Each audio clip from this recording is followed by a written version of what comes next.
Unique just like you पे आप सभी का स्वागत है। आज हम जानेंगे गुरु नानक देव जी के बारे में कुछ महत्वपूर्ण जानकारी। गुरु नानक देव जी का जन्म रावी नदी के किनारे स्थित तलवंडी नाम के एक गांव में कार्तिक पूर्णिमा वाले दिन एक खत्री कुल में हुआ था।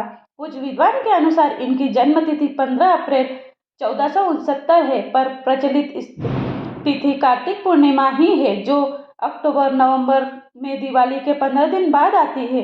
गुरु नानक देव जी के पिता का नाम मेहता कालू जी था और माता का नाम तृप्ता देवी था। तलवंडी का नाम आगे चलकर नानक के नाम पर ननकाना साहिब हो गया। गुरु नानक देव जी की एक बहन भी थी जिनका नाम नानकी था। बचपन से ही गुरु नानक देव जी में प्रमुख वृद्धि के लक्षण दिखाई देने लगे थे। लड़कपन से ही गुरु नानक देव जी सांसारिक विषयों से उदासीन रहते थे। पढ़ने लिखने में उनका मन नहीं लगता था तथा 7-8 साल की उम्र में ही गुरु नानक देव जी का स्कूल छूट गया, क्योंकि भगवत प्राप्ति के संबंध में गुरु नानक देव जी के प्रश्नों के आगे अध्यापक ने हार मान ली तथा वो गुरु जी को सम्मान पूर्वक घर छोड़ने आ गए। उनके बाद गुरु जी सारा समय आध्यात्मिक चिंतन और सत्संग में ही व्यतीत करने लगे। बचपन के समय से ही कई चमत्कारिक घटनाएं घटी, जिन्हें देखकर गांव के लोग गुरु नानक देव जी को दिव्य पुरुष मानने लगे तथा बचपन के समय से ही गुरु जी में श्रद्धा रखने वालों में उनकी बहन नानकी और गांव के शासक राय बुलाकर प्रमुख हुआ करते थे।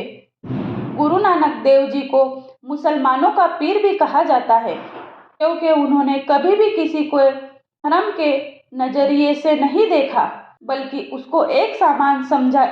उनकी लिखी वाणी सबको एक ही परमात्मा को मानने का संदेश देती है। गुरु नानक देव जी के बारे में बहुत सारे किस्से मशहूर है, जिसमें से एक हम आपको बताने जा रहे हैं। गुरु नानक देव जी सिख धर्म के प्रथम गुरु थे, जिन्होंने छोटी छोटी घटनाओं या बातचीत के द्वारा जीवन को गूढ़ बातों में समझाया और गुरु जी ने मानवता के कल्याण के लिए देश विदेश में अनेक यात्राएं की। इन यात्राओं के दौरान उनका साथी भाई मर्दाना हमेशा उनके साथ रहता था। एक बार यात्रा करते करते गुरुजी एक गांव में पहुंचे। वहां के लोग बड़े रूखे स्वभाव के थे। उन्होंने गुरुजी से ठहरने के लिए नहीं कहा। वहां से जाते समय गुरुजी ने कहा, यह गांव बसा रहे। चलते चलते गुरुजी दूसरे गांव में पहुंचे। उस गांव के लोगों ने गुरुजी को और भाई मर्दाना को भांति भांति के भोजन प्रेम पूर्वक परोसे। गांव के लोगों ने गुरुजी के विचार बड़े ध्यान से सुने। जब गुरुजी वहां से जाने लगे तो उन्होंने कहा, यह गांव उजड़ जाए।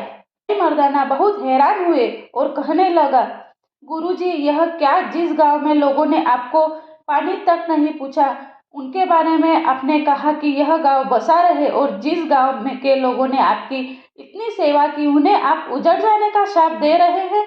यह बात क्या है? गुरुजी कहने लगे, भाई मर्दाना, पहले गांव के लोगों का व्यवहार अच्छा नहीं था, इसलिए वे लोग जहां भी जाएंगे अपनी बुराई फैलाएंगे। उन लोगों का अपने गांव में रहना ही ठीक है। दूसरे गांव के लोगों का व्यवहार बहुत अच्छा था, वे जहां भी जाएंगे अच्छाई फैलाएंगे। हम चाहते हैं कि अच्छाई अधिक से अधिक फैले, इसलिए मैंने उन्हें उजड़ जाने को कहा। यह सुनकर भाई मर्दाना कह उठे, वाह गुरुजी, वाह गुरुजी। Thank you. सत श्री अकाल।